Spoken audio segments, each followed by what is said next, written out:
The Australian government's travel advice at the moment is do not travel to Myanmar. That includes to Yangon, the most populous city.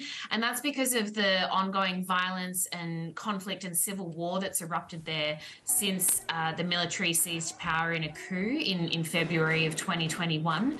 The travel advice warns that places where foreigners frequent might be targeted. And it also warns that Australians could be at risk of arbitrary detention if they do go to Myanmar.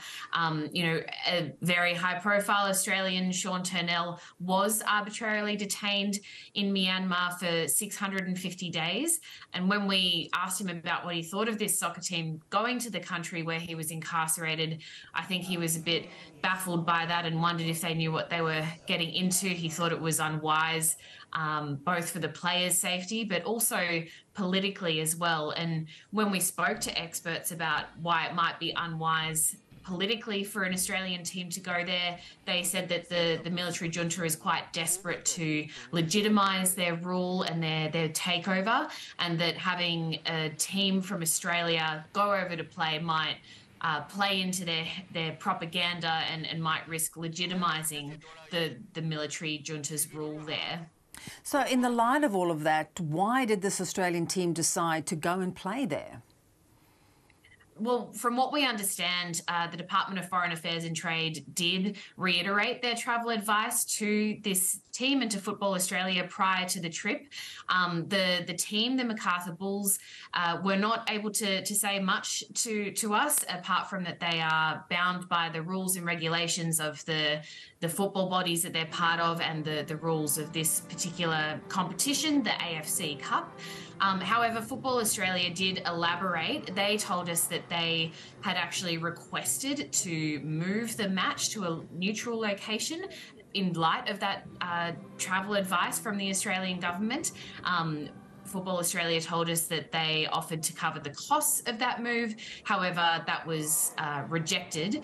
They were told that if they were to not play in Myanmar, that they would be forced to withdraw from the competition. And the ABC understands that there are also sometimes heavy fines imposed for not going to play. So from what Football Australia has told us, it seemed that the team felt like they had exhausted all their options. They didn't have much of a choice, and it was the luck of the draw that they were there to play in Myanmar. So Football Australia said that more security was arranged, that they were there for a short amount of time, and that the match proceeded without incident. But certainly it has rankled some of the activists here in Australia who were concerned to see an Australian team going over to play in Yangon in what was a very empty-looking stadium. Yeah. And what do we know about their opponents, Shan United? So Shan United is a Burmese football club. They're owned by a group called the Hua Min Corporation.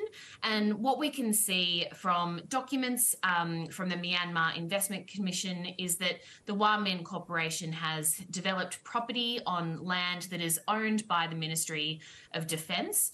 The chairman of that club has also appeared his name as an investor on a separate project that's been leased on land owned by the Myanmar Economic Corporation, or the MEC. Now, the MEC is a military-owned entity, and it's seen as one of the major ways in which the military junta is able to enrich itself and fund, the purchase of weapons. And activists say that has enabled them to perpetrate crimes against their own people.